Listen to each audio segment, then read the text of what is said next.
আইয়াতুহান নাফসুল মুতমাইন্না ইরজিই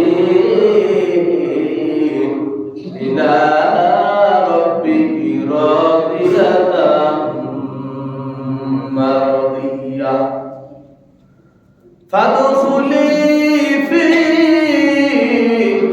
ইবাদি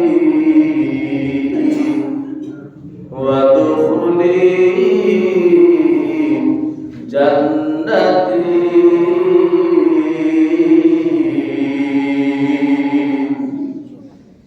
আমার ভাইরা, আমার বন্ধুরা, আল্লাহ পাক রব্বুল আলামিন এই নেককারগণের মৃত্যু, ভালো মৃত্যুর অধিকারী যারা হবে কাল কিয়ামতের ময়দানে, বদকার এবং নেককার সকলেই হাসরের ময়দানে সমবেত হবে, সবাই উপস্থিত হবে। হাসরের ময়দানে কে নেককার কে বদকার তাদের ভিতরে কোনো পার্থক্য হবে না, সবাই উঠে যাবে কিয়ামতের ময়দানে। নবীজি বলেন, ইসরাফিল যখন সিংহায় ফুঁ দেবে, সিংহায় ফুঁ দেওয়ার সাথে সাথে বর্ষাকালে অনেক সময় দেখা যায় গর্ত থেকে পিপীলিকা ওঠে, একটার পিছনে আর একটা, একটার পিছনে একটা, অথচ ওঠে মনে হয় যেন শেষই হবে না, এরকম উঠতেই থাকে। নবীজি বলেন ঠিক তদ্রুপ গর্তের ভিতর থেকে পিপীলিকা যখন পানির আওয়াজ পায়, পানির আওয়াজ পাওয়ার কারণে গর্তের থেকে পিপীলিকা যখন একটার পিছনে একটা ছুটে, মনে হয় যেন এই লাইন আর তাদের কখনো ক্রস হবে না, লাইন বন্ধ হবে না। আমার ভাইরা, আমার বন্ধুরা, নবীজি বলেন ইসরাফিল যখন সিংহায় ফুঁ দেবে, কবরবাসী এরকম করে পিপীলিকার নাই একজন আর পিছনে আরেকজন এরকম উঠতে থাকবে, উঠতে থাকবে, উঠতে থাকবে, মনে হবে যেন শেষ হবে না। আদম আলাইহিস সালাম থেকে শুরু করে কিয়ামত পর্যন্ত যত লোককে মাটির নিচে দাফন করা হবে, সকল লোক এভাবে হাসরের ময়দানে উপস্থিত হবে। হাসরের ময়দানে সবাই উপস্থিত হয়ে যাবে। আল্লাহ পাক রব্বুল আলামিন যারা নেককার হিসেবে দুনিয়া থেকে বিদায় হবে, ঈমানের মৃত্যু যারা গ্রহণ করবে, মুমিন হিসেবে যারা কবরে যাবে, আল্লাহ পাক রব্বুল আলামিন তাদেরকে ডাক দিয়ে বলবে, ইয়া আইয়াতুহান নাফসুল মুতমাইন্না, এ আমার পবিত্রতম আত্মা, ও আমার পবিত্র আত্মা, আমার প্রিয় আত্মাগুলি, তোমরা যারা আল্লাহর প্রতি সন্তুষ্ট ছিলাম, আমিও তোমাদের উপরে সন্তুষ্ট ছিলাম, আজকে তোমরা বদকারের মধ্য থেকে তোমরা আলাদা হয়ে যাও। দুনিয়া তোমরা নেককার এবং বদকার একসাথে বিচরণ করেছো, আজকে আমার দরবারে তোমরা চলে এসেছো, এখানে তোমাদের মর্যাদা আলাদা, বদকারের সাথে তোমাদের থাকা লাগবে না, তোমাদের জন্য আমি আল্লাহ উত্তম ব্যবস্থা রেখেছি। বলেন সুবহানাল্লাহ। আমাদের জন্য আল্লাহ পাক রব্বুল আলামিন উত্তম ব্যবস্থা রেখে মুমিনদেরকে ডাক দেয়া বলবে, ইয়া আইয়াতুহান নাফসুল মুতমাইন্না, হে পবিত্রতম আত্মা, তোমরা বদকার থেকে আলাদা হয়ে যাও, তোমাদের জন্য আমি উত্তম ব্যবস্থা রেখেছি। হাসরের ময়দান এটা বড় বিপদের জায়গা, এখানে সূর্যটা মানুষের মাথার উপরে চলে আসবে। কোন কোন কিতাবে লেখছে 1 সুরমা দাড়ি, কোথাও লেখছে 3 ইঞ্চি, কোথাও লেখছে 1 হাতের কিছু কম, এভাবে বিভিন্ন কিতাবে এসেছে। ওইখানে সূর্যের তাপে জমিনটা তামার হয়ে যাবে, মানুষ বলি সকলেই আনাফসি করে দৌড়াতে থাকবে, একটু আশ্রয়ের জন্য, একটু ছায়া পাওয়ার জন্য। ওই কিয়ামতের ময়দানে আল্লাহ পাক রব্বুল আলামিনের আলোর ছাড়া কোথাও ছায়া থাকবে না। আল্লাহ রব্বুল আলামিন তখন মুমিনদেরকে ডাক দিয়ে বলবে, ইয়া আইয়াতুহান নাফসুল মুতমাইন্না, ও আমার প্রিয় আত্মাগুলি, আমার প্রিয় বান্দাগুলি, আমার মুহাব্বতের বান্দাগুলি, তোমরা কি হয়ে যাও, তাদের থেকে আলাদা হয়ে যাও, তোমরা কি হয়ে যাও, আলাদা হয়ে যাও। আর পাপিষ্ঠদেরকে বলবে, হে মুসলিমরা, হে পাপিষ্ঠরা, তোমরা কি হয়ে হালাক হয়ে যা, আলাদা হয়ে যা। আমার মুমিন বান্দাদের সাথে তোদের কোনো কি নাই, সম্পর্ক নাই। আজকে যারা মুমিন তাদেরকে তো হিংসা করে, তাদেরকে তো টিটকারি করে, করে না? যারা দিনের পথে চলে, জুব্বা পরে, রাসূলের সুন্নতি জামা গায়ে দেয়, রাসূলের সুন্নতি টুপি মাথায় দেয়, রাসূলের সুন্নাত তরিকা অনুযায়ী চলে, তাদেরকে আমাদের মিস্টার ভাইরা টিটকারি করে, করে না? তাদেরকে টিটকারি করে। আমার মুমিন ভাইরা টিটকারি সহ্য করে, এরপরে আল্লাহ রাসূলের তরিকার উপরে চলে। কালকে আমাদের ময়দানে আল্লাহ ডাক দিয়ে বলবে, ও মুমিনগণ, তোমাদের আর টিটকারি করার মতন কারো ক্ষমতা নাই। আজকে সকল ক্ষমতার মালিক হইলাম আমি আল্লাহ। আলা লাহুল খালকু ওয়াল আমরু কুল ইন্নাল আমরু কুল্লুহু লিল্লাহ। সকল সৃষ্টির মালিক আমি আল্লাহ, সকল ক্ষমতার মালিক কি আল্লাহ। আল্লাহ দুনিয়ার বুকে আমি তোমাদেরকে একটু স্বাধীনতা দিয়েছিলাম, আর স্বাধীনতা পাইয়া ও বদকারেরা তোমরা আমার নেককার বান্দাদের সাথে তিরস্কার করেছো, তাদেরকে হিংসা করেছো, তাদেরকে ভর্ৎসনা করেছো। আমার নবীজিকে যেরকম পাগল মাথা জাদুকর বলেছে, বলেছে না? এই নবীজির মতন ভালো মানুষ এই পৃথিবীতে আর কখনো আসে নাই, কিয়ামত পর্যন্ত কেউ আসবে না। সেই নবীজিকে তারা পাগল বলেছে, সেই নবীজিকে তারা মাতাল বলেছে, সেই নবীজিকে তারা জাদুকর বলেছে, তাদের সাথে হিংসা করেছে। ঠিক তদ্রূপ এখনো দিনের পথে যারা চলে তাদেরকে এরকম হিংসা করে, তাদেরকে নানান নামে উপাধি দেয়, তাদেরকে বদর আশামস এরকম বলে, বলে না? বিভিন্ন উপাধি দেয়।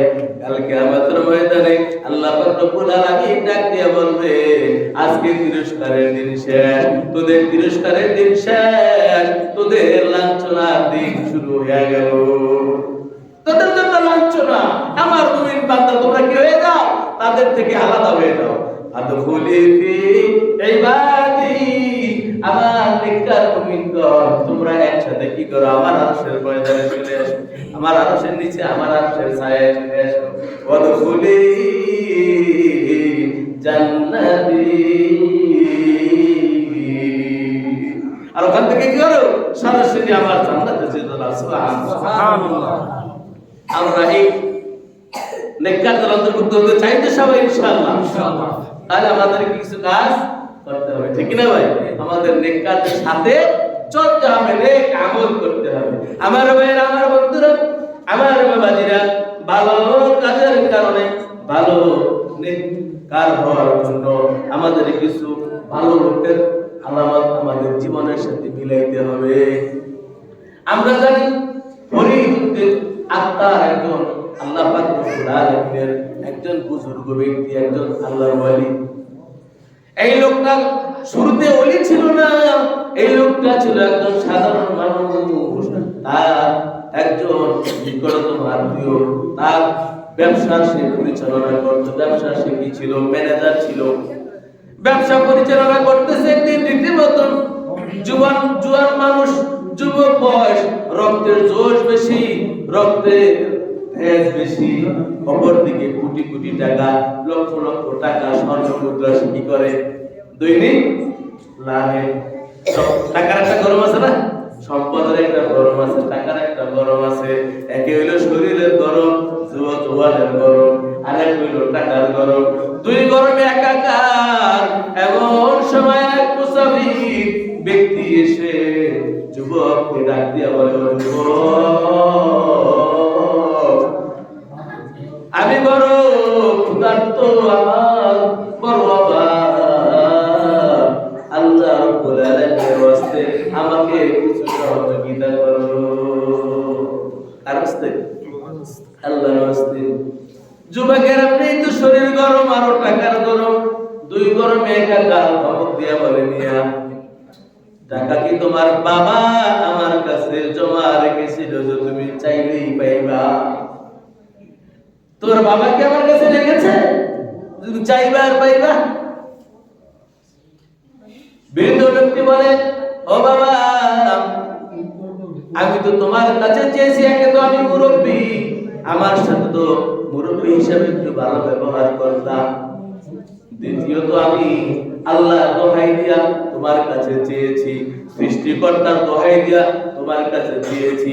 এই সৃষ্টিকর্তার ইজ্জতের খাতিরে তো তুমি আমার সাথে একটু ভালো ব্যবহার করতে পারতা, তুমি কেমন করে আমার সাথে এরকম দুর্ব্যবহার করলা? যুবক ডাক দিয়া বলে, মুরব্বী, এর চেয়ে ভালো ব্যবহার আর আমার কাছে নাই। বলে না এরকম যুবকরা, কইছে ভালো কি আমার কাছে আর নাই, জানি না। তো এবার মুরব্বী বলে, তুমি যে আমার সাথে দুর্ব্যবহার করলা, তুমি কি আমার মতন হতে পারবা? হ্যাঁ, তোমার মতন আমি সবসময় হইতে পারবো। তা আমার মতন কি তুমি মৃত্যুবরণ করতে পারবা? হ্যাঁ পারবো। যদি পারো তাহলে তোমার সামনে যে একটা বেঞ্চি রয়েছে, এই বেঞ্চির উপরে আমাকে একটু মরার অনুমতি দাও, আমি এখানে মরবো। আমি জীবিত হলে তুমি আবার আমাকে মরে দেখাবা, সেটা কি তোমার দ্বারা সম্ভব? অনেক দিয়া ফতুয়া দেওয়া শুরু করছো, টাকা তো দেই নেই, এখন টাকা নেওয়ার জন্য কি আরো মাস্তা শোনাইতেছো, ফতুয়া দিতেছো। মানুষ কি বারবার মরতে পারে নাকি? মানুষ মরে কয়বার? একবার। তুমি মরবার করে আমি করবো, এটা কি সম্ভব? বলে, প্রথমে বলছে কি আমার মতো তোমার মৃত্যুবরণ করতে পারবে? প্রথমে বলছিল কি হ্যাঁ পারবো। পরেরবার বলছে যে আমি যদি এখন মরে দেখাই, তুমি দেখাইতে পারবা কিনা? তাহলে কয় কি টাকা পাওয়ার জন্য বন্দি করতেছে। এবার বলে, না না, আমি টাকা পাওয়ার জন্য বন্দি করি না, আমি দিল থেকে বলতেছি তোমার দ্বারা, তুমি তো বলছিলা আমি যেভাবে মরবো সেভাবে মরতে পারবা, তাহলে তুমি একটু আমার মতো মরে দেখাও। এবার যুবক বলছে, ঠিক আছে, দেখি ঠিক কেমনে মরে। তো ঠিক আছে, অনুমতি দিলাম। বেঞ্চির উপরে বৃদ্ধ বেঞ্চির উপরে হাতটা গালের উপরে দিয়া কালেমাতু শাহাদা পড়তে পড়তে দুনিয়া থেকে বিদায় হয়ে গেল। দুনিয়া থেকে বিদায় হয়ে গেছে। এবার যুবক কিছুক্ষণ পরে তাকে ডাকতেছে, কিন্তু ডাকে আর সাড়া দেয় না। এবার যুবক তো চিন্তা করছে, সে তো মরার ভান করছে, সে আসলে কি মরে নাই। এবার তাকে নানা রকম ভর্ৎসনা করতেছে, কিন্তু সে আর উঠতেছে না।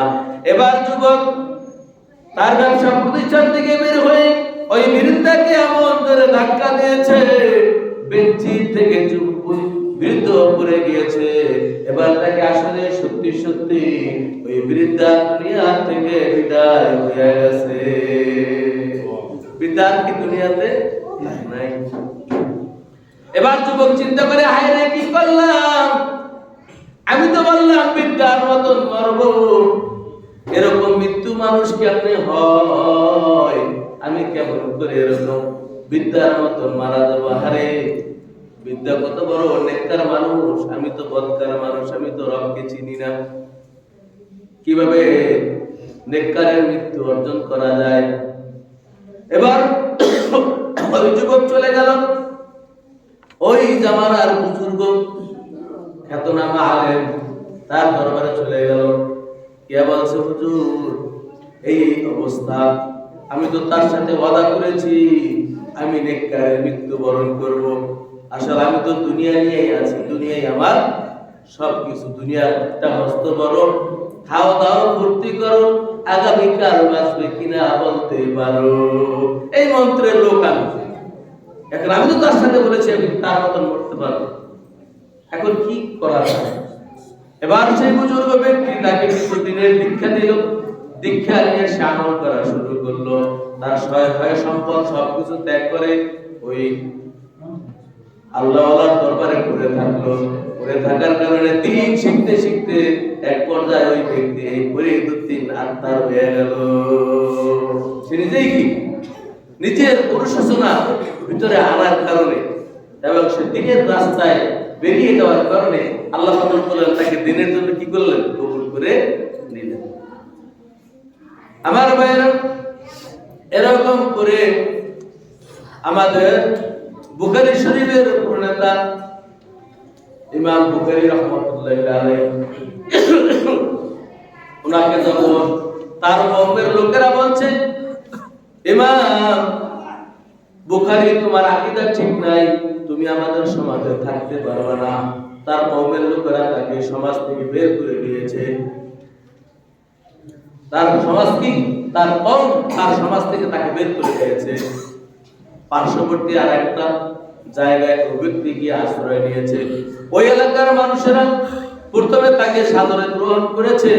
ওই সমাজে আরো কিছু লোক ছিল, তারা বলছে যে ব্যক্তিকে তার সমাজের লোক আশ্রয় দেয় না, ওই ব্যক্তিকে আমাদের সমাজেও আমরা আশ্রয় দিতে চাই না। ওই সমাজের কিছু লোক তার বিরুদ্ধে লেগে গেল। এবার ইমাম বুখারী রাহমাতুল্লাহি আলাইহি আল্লাহ রাব্বুল আলামিনের দরবারে হাত উত্তোলন করে বলছে, রব্বুল আলামিন, এই দুনিয়াটা আমার জন্য ভারী হয়ে গেছে, দুনিয়ায় চলা আমার জন্য কষ্টকর হয়ে গেছে, দুনিয়াতে থাকা আমার জন্য লাঞ্ছনার হয়ে গেছে। রব্বুল আলামিন, আমাকে তুমি এই দুনিয়া থেকে তোমার কাছে নিয়ে যাও।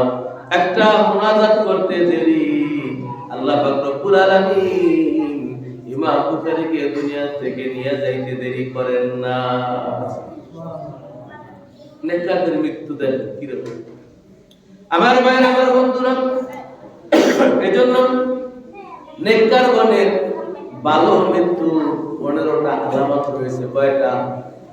15টা আলামত রয়েছে। 15টা আলামত যদি পাওয়া যায় তাহলে বুঝতে হবে এই লোকটা নেককার। তবে এই আলামত যদি না পান, তারপরেও কাউকে বলার সুযোগ নাই।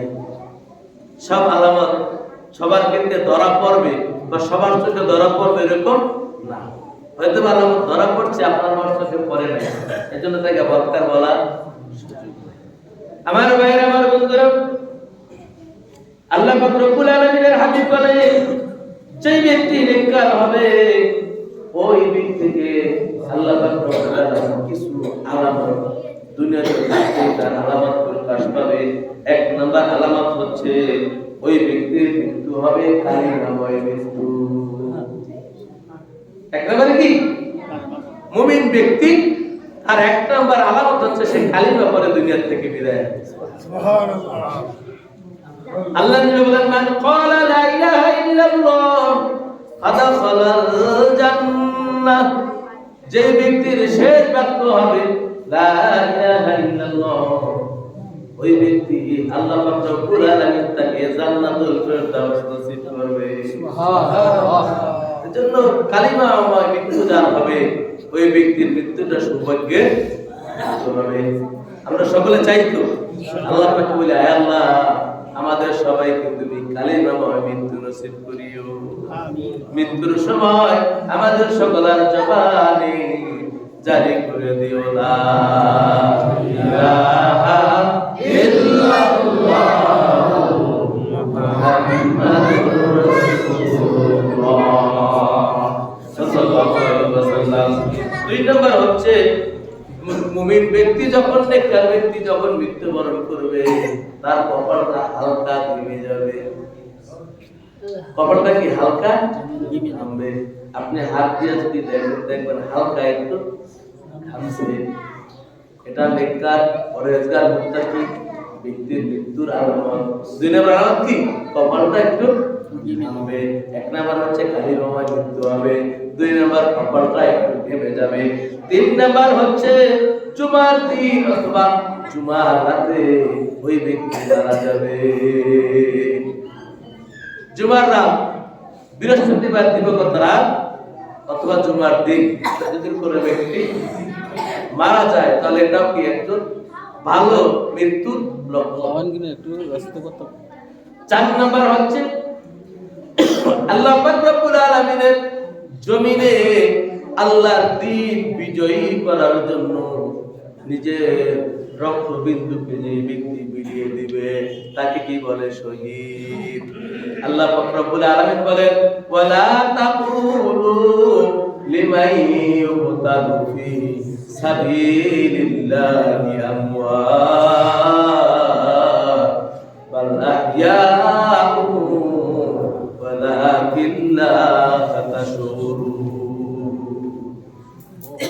যারা আল্লাহ রাব্বুল আলামিনের জমিনে আল্লাহর দ্বীনকে বিজয়ী করার জন্য, আল্লাহর জমিনে আল্লাহর হুকুমকে বুলন্দ করার জন্য, কালিমার পতাকাকে উড্ডীন করার জন্য যারা নিজেদের রক্ত জীবন কে বিলীন করে দেবে, ওই ব্যক্তি মৃত্যু নয়, বরং ওই ব্যক্তি কি শহীদ।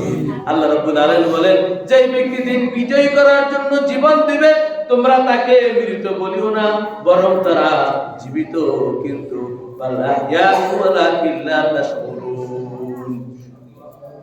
তোমরা কি বুঝো না? বুঝার ক্ষমতা তোমাদের নাই।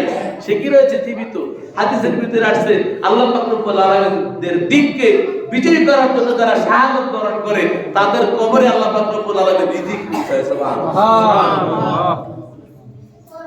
তাহলে 4 নাম্বার আলামত হচ্ছে শাহাদাতের মৃত্যু না। 5 নাম্বার হচ্ছে, কোন ব্যক্তি যদি কোন দেওয়াল চাপা পড়ে বা গাছের থেকে তাল পড়ে বা ডাব পড়ে, কোন বস্তুর আঘাতে দুনিয়া থেকে বিদায় হয়ে যায়, ওই ব্যক্তিকে আল্লাহ রাব্বুল আলামিন শাহাদাতের মৃত্যু দান করবে। রাসূল আলামিন সাল্লাল্লাহু আলাইহি ওয়াসাল্লাম সাহাবাদেরকে ডাক দিয়ে বলে, ও সাহাবারা, তোমরা কাকে শাহাদাত বলে মনে করো? সাহাবারা বলে, ইয়া রাসূলুল্লাহ, ইয়া হাবিবাল্লাহ, যারা দ্বীন বিজয়ী করার জন্য, দ্বীনকে সমাজে প্রতিষ্ঠা করার জন্য জীবন দিবে, আমরা তো তাকেই শহীদ বলি। রাসূল আরবি সাল্লাল্লাহু আলাইহি ওয়াসাল্লাম বলেন, না না, যদি তোমরা সেটাই গণনা করো, তাহলে শাহাদাতের সংখ্যা খুব নগণ্য হয়ে যাবে। আল্লাহ পাক রব্বুল আলামিন যারা দ্বীনকে বিজয়ী করার জন্য, ইসলামকে প্রতিষ্ঠা করার জন্য, শান্তির ধর্মকে বিজয়ী করার জন্য, দ্বীন কি এখন মুকিম আছে না মুসাফির আছে বলেন তো? বর্তমানে আমাদের দেশে দ্বীন কি, ইসলাম কি স্বাধীন না মুকিম? মুকিম। স্বাধীন না। স্বাধীন আর মুকিমের মধ্যে পার্থক্য আছে না? স্বাধীন হলো ওই ব্যক্তি, যে ব্যক্তি এলাকার, ওই ব্যক্তি ইজ্জত, আর আমি মুসাফির, আমার ইজ্জত কি সমান? না। আমার ইজ্জত আর স্বাধীন ব্যক্তির ইজ্জত সমান না। মুসাফির ওই ব্যক্তি যদি কোথাও যায়, সব জায়গায় কি করতে হয়? মানুষের অনুমতি নিতে হয়। যে এলাকায় যাও, ওই এলাকার মানুষের অনুমতি নিয়ে চলতে হয়। আর স্বাধীন ব্যক্তি, সে তো স্বাধীন। তো আমাদের দেশে ইসলাম এখন আছে এরকম পরাধীন অবস্থায়। আজকে মাহফিল, ইসলাম যিনি মাহফিল করবেন, সেখানে কি লাগবে? অনুমতি লাগবে, গানে অনুমতি লাগবে। মাহফিলে বাধা হয়, গানে বাধা নাই। দ্বীন প্রতিষ্ঠা করতে দেবেন, দ্বীনের আলোচনা করবেন, দ্বীনের আমল করতে দেবেন, সেখানে তিরস্কারের অভাব নাই। আর আপনি খারাপ কাজ করবেন, সেখানে তিরস্কার করতে কেউ সাহস করে না। মদ খাওয়া ভালো কাজ, যাই খাইব, তিরস্কার করার সাহস পাইবেন? পাইবেন না। জুয়া যারা খেলে, সুদ যারা খায়, এগুলো কি দাপট বেশি। এদের দাপট বেশি, কারণ কি? ইসলাম এখন মুসাফির হয়ে গেছে, আর বাতিল হয়েছে এখন কি মুকিম। বাতিলের শক্তি বেশি। অথচ আপনার আমার প্রত্যেকটা মুমিনের কর্তব্য ইসলামকে কি করা? স্বাধীন করা। ইসলামকে স্বাধীন করা, মুকিম করা। যদি ইসলাম স্বাধীন হয়ে যায়, বাতিল কি হয়ে যাবে? মুসাফির হয়ে যাবে। বাতিল তখন কি ইসলামের কাছে অনুমতি নিয়ে চলবে। কিন্তু আজকে ইসলাম পরাধীন হয়ে গেছে, আজকে বাতিলদের কাছে অনুমতি নিয়ে ইসলামের চলতে হবে। তো সকলে তো ভাইরা, তো আল্লাহ রাসূল বলছেন, সাহাবীরা বলছে, যারা কি এই দ্বীনকে বিজয়ী করার জন্য, মুকিম করার জন্য, স্বাধীন করার জন্য যারা জীবন দেয়, তারা কি শহীদ? আল্লাহ বলেন, না, আরো অনেক শহীদ আছে, যারা কি এই দ্বীনের রাস্তায় যারা জিহাদ করে। যে ব্যক্তি এই দ্বীনের রাস্তায় পাহারা দেয়, ওই ব্যক্তিও কি পাহারা দিতে গিয়ে যদি মারা যায়, ওই ব্যক্তিও শহীদ। আর যে ব্যক্তি একটা রাত বা একটা দিন মুজাহিদদেরকে পাহারা দেয়, শত্রুর আক্রমণ থেকে রক্ষা করার জন্য পাহারা দেয়, ওই ব্যক্তিকে 70 বছর নফল ইবাদতের সওয়াব আল্লাহ দিয়ে দেয়। সুবহানাল্লাহ। তাহলে 5 নম্বর পাইলাম, দেয়াল চাপা দিয়ে পারে বা দাগ পরে, তাল পরে, ওইভাবে যদি আকস্মিকভাবে কেউ মারা যায়, সেও কি শহীদ, এবং ওই মৃত্যুটাও কি ভালো মৃত্যুর আলামত। 6 নম্বর হচ্ছে, পেটে বাচ্চা থাকতে যদি কোনো মহিলা মারা যায়, বা বাচ্চা প্রসবের সময় যদি কেউ মারা যায়, সংক্ষেপে শেষ করে দিই, তাহলেও কি সেও শহীদ। এরপরে 7 নাম্বার হচ্ছে কোন ব্যক্তির যদি ফোড়া হয় না, বিষ ফোড়া, এই ফোড়ার পীড়ায় জখম হয়ে যায়, এরপরে কি দুনিয়া থেকে ওই কষ্টে কষ্টে দুনিয়া থেকে বিদায় হয়ে যায়, ওই ব্যক্তিও কি শরীয়তে। এরপরে 8 নাম্বার হচ্ছে কোন ব্যক্তি যদি আগুনে পুড়ে মারা যায়। আমরা দেখেছি ভোলায় লঞ্চে শত শত মানুষ আগুনে পুড়ে কি মারা গিয়েছে। আল্লাহ সবাইকে শাহাদাতের নজরানা দান করুন বলে আমিন। এরপরে কোন ব্যক্তি যদি সম্পদ রক্ষার্থে ডাকাত ঢুকছে আপনার বাড়িতে, এখন আপনার সম্পদ আপনাকে কি রক্ষা করা লাগবে। কেউ যদি সম্পদ রক্ষা করতে গিয়ে বা নিজেকে রক্ষা করতে গিয়ে ডাকাতের হাতে নিহত হয়, ওই ব্যক্তিও শহীদ, ওই ব্যক্তির মৃত্যুও কি ভালো মুমিনের মৃত্যু। এরপরে যদি কোনো ব্যক্তির পরিজন রক্ষার্থে মারা যায়, ওই ব্যক্তিও কি ভালো আলামত, ভালো মৃত্যুর আলামত এবং শহীদ। এরপরে যদি কোনো ব্যক্তি সমাজে অন্যায় অবিচার চলে, অন্যায় অবিচারের বিরুদ্ধে কথা বলতে গিয়ে যদি শাহাদাত বরণ করে, তাহলে সেও কি শহীদ। এরপরে যদি কোনো ব্যক্তি দান সৎকার করেছে, এরপরে হঠাৎ করে কি ভালো আমল করেছে, নেক আমল করতে করতে গিয়া মারা যায়, ওই ব্যক্তিও শহীদ। কোন ব্যক্তি যদি দিন পালন করতে গিয়া যেমন হজ্জের উদ্দেশ্যে রওনা হয়েছে বা দিন প্রচারের উদ্দেশ্যে রওনা হয়েছে, এই প্রতির মধ্যে মারা যায়, সেই ব্যক্তিও কি শহীদ। এই 15টা আলামত হচ্ছে ভালো মৃত্যুর আলামত এবং দিগংশে কি আল্লাহ রাসূল শহীদ বলে তাদের কি হাদিসে ঘোষণা করেছেন। আল্লাহ পাক রব্বুল আলামিন আমাদের সবাইকে নেক আমল বেশি বেশি করা এবং শাহাদাতের মৃত্যু আমাদেরকে যেন নসিব করে সকলে বলে আমিন। আমার তৌফিক ইল্লা বিল্লাহ। আসসালামু আলাইকুম ওয়া রাহমাতুল্লাহি।